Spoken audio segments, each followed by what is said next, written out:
gudoomiyaha gobolka Banaadir iyo wasiirka wasaaradda shaqada iyo arrimaha bulshada dawladda Soomaaliya ayaa heshiis wax loogu qabanayo dadka danyarta ku kala saxiixday maanta xarunta wasaaradda shaqada ee magaalada Muqdisho. heshiiskan waxaa si wada jira qalinka ugu wada duugay wasiirka wasaaradda shaqada iyo arrimaha bulshada xukuumadda Soomaaliya Sadiq Warfa iyo gudoomiyaha gobolka Banaadir Cumar Maxamuud Maxamed Cumar Filesh. wasiirka wasaaradda shaqada xukuumadda Soomaaliya xildhibaan Sadiq Warfa ayaa ka hadlay muhiimadda uu heshiiskaasi u leeyahay dadka danyarta ee degan Muqdisho iyo waxyaabaha uu mashruucaasi ka tari doono baahiyaha ay xilligan ku sugan yihiin dadka tabaalaysan. mashruuc aan doonayno oo aan ku taageerayno oo aan gobolka marsiinay oo lagu taageerayo dadkeena nugul oo xilliga adag lagu jiro insha Allah taala dadkaas gobolka uu wax badan u qabto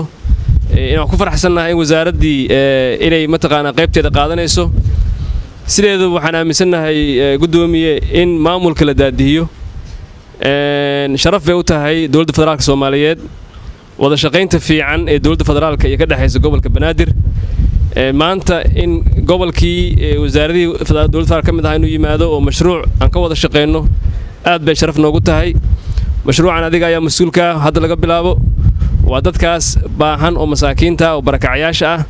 ayaa lagu caawin doonaa. gudoomiyaha gobolka Banaadir ahna duqa magaalada Muqdisho Cumar Maxamuud Maxamed Cumar Filesh ayaa dhankiisa ka hadlay mashruucan shaqo abuurka ee maalgelinta loogu sameynayo bulshada danta yar ee ku dhaqan gobolka Banaadir. ujeedada socdaalkeenu wuxuu ahaa sida wasiirku hore uu sheegay mashruuc lagu taageerayo dadka danyarta ah oo wasaaradda shaqadu ay u soo heshay bulshada ku nool gobolka Banaadir taasoo wasiirka iyo wasaaradduba ay go'aansadeen inaan kala wareegno una wareejino dadka baahan oo mudan hawshaas in la guddoonsiiyo arrintaas ayaan rajaynaynaa in ay soo dhammaystiranto waqti aan fogeyn haddii alla idmo isla marka ay soo dhammaystirantana bulshada mudan ayaan gaarsiin doonaa insha Allah sidoo kale wasiirku sidoo uu sheegay waxaa jira mashruuc kale oo kan ka horeeyay oo aan assessmentigiisi ama kormeerkiisi aan sameynay goobtii laga fulin lahaa oo ku saabsanaa